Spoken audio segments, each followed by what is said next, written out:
Tengo muy buenas tardes. Mi nombre es Jennifer Luciana Moreno. Soy estudiante de la Universidad Tecnológica de El Salvador, estudiando la licenciatura en Ciencias Jurídicas. Este día les vengo a exponer los siguientes temas de acuerdos de paz, la democracia, sus características y Estado de Derecho. La historia de El Salvador tuvo un antes y un después de la Guerra Civil, ocurrida en la década de los 80, entre el ejército salvadoreño y entonces la guerrilla Frente Fernando Martín para la Liberación Nacional, el FMLN.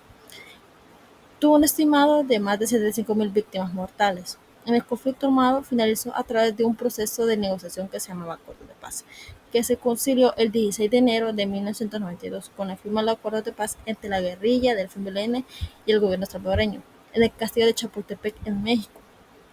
Desde el inicio de la negociación, concretamente en los Acuerdos de Ginebra en abril de 1990, las partes se comprometieron a que, que los acuerdos tendrían que como compromiso terminar con el conflicto armado por la vía política al más corto plazo posible, impulsar la democratización del país y garantizar el estricto respeto a los derechos humanos y reunificar a la sociedad salvadoreña.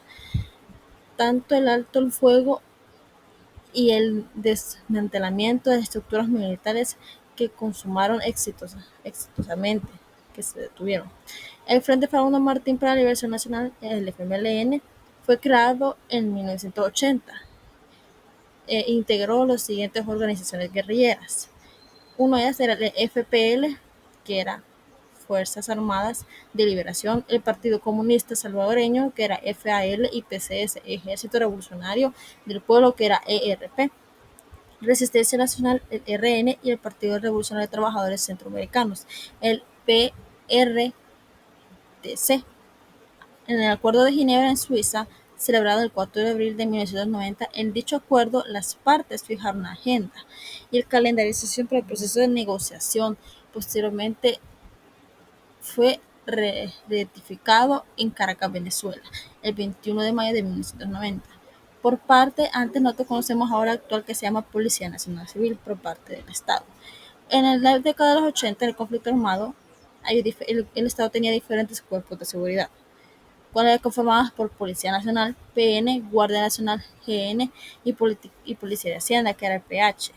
Para el caso de los salvadoreños, estructuras junto a las Fuerzas Armadas, que antes El Salvador era FAES, y organizaciones militares que fueron encargadas de ejecutar la mayor parte de atrocidades antes durante la guerrilla, de acuerdo con Galti de 1998, para que exista la auténtica reunificación de la sociedad salvadoreña para recuperar, reparar y reconstruir y reconocer los errores y crímenes cometidos en el pasado, es decir, reconocer el sufrimiento, asociaciones inocentes de la actualidad, que esta es la Policía Nacional Civil. Como he dicho anteriormente, Policía Nacional Civil no existía anteriormente en los años 80. Fue después de eso que todos esos grupos de parte del Estado se deshicieron y formaron una nueva Policía Nacional Civil. En todo el conflicto armado hubo varias masacres, cual una de las más famosas fue la masacre de Mozote, que actualmente el gobierno está buscando justicia para las víctimas de los 80 y sus familiares y sus descendencias, las pocas descendencias de sus familiares. Porque también en el tiempo, en el lugar donde fue la masacre de Mozote, sus estructuras, que son entidad cultural de nuestro país, fueron víctimas en todo su entorno, ya sea psicológicamente, físicamente. Sus estructuras de reconocimiento cultural fueron destruidas por parte del conflicto armado. Vamos con democracia y sus características. Se basa en un grupo de valores, actitudes y prácticas, con el bien del compromiso de adoptar diferentes formas de expresiones a distintas culturas, sociedades a través del mundo.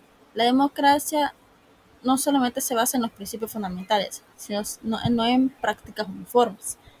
Se practica. ¿Cuáles pueden ser unas características de la democracia? ¿Cuáles son las fundamentales?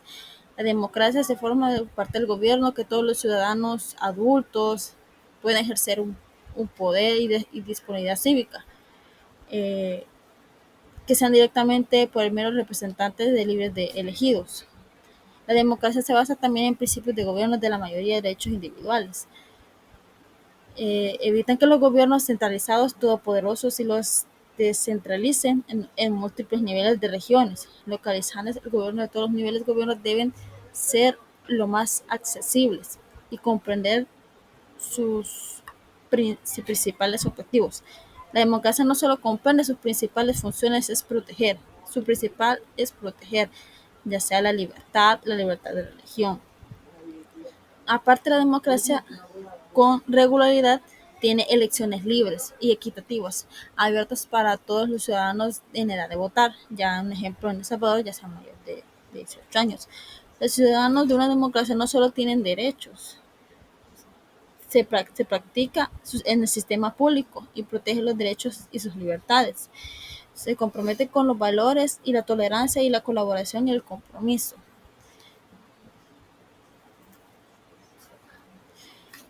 Vamos con la siguiente, que es el Estado, que es el Estado de Derecho.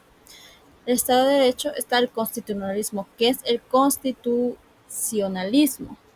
El constitucionalismo es cualquier democracia que una constitución que señale cuáles son las obligaciones y las limitaciones fundamentales del poder del Estado. Una constitución se define con el propósito de las aspiraciones fundamentales de una sociedad para procurar el bienestar común de la población. Las constituciones, como digamos, como la Constitución de la República. Un ejemplo, la Constitución de la República son de las principales leyes. Les voy a dar un ejemplo de constitución.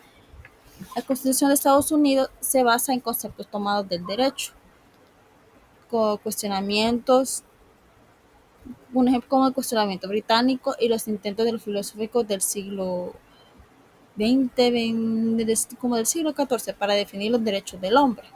El constitucionalismo se reconoce que es un gobierno democrático y responsable que tiene que traer consigo las definiciones claras acerca de los límites de su poder, que ellos saben que tienen un límite, que no pueden tomar decisiones por ellos mismos. O sea, es democrático. Para eso está la sala de la constitucional, que por medio de votos de una cantidad de personas, ellos deciden las leyes, ellos deciden regir algunas leyes. El federalismo, un ejemplo más, el federalismo, la disposición del poder. Cuando los pueblos deciden bajo un marco de constitucional, que deciden vivir así,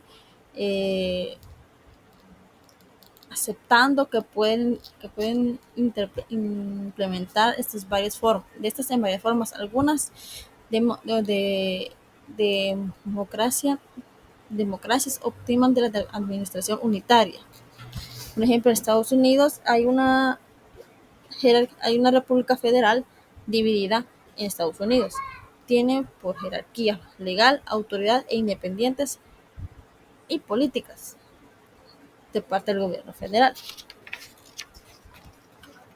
Las divisiones del poder y la seguridad, pues es un sistema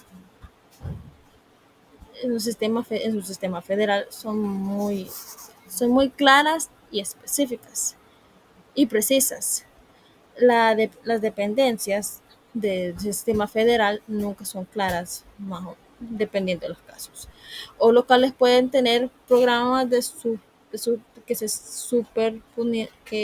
superponen, incluso discrepan unos a otros en rubros tales como la educación, justicia penal, pero en el federalismo puede maximizar las oportunidades para la participación ciudadana, que es tan vital como fundamento para la sociedad democrática. Los estadounidenses creen que la estructura federal protege su autonomía individual.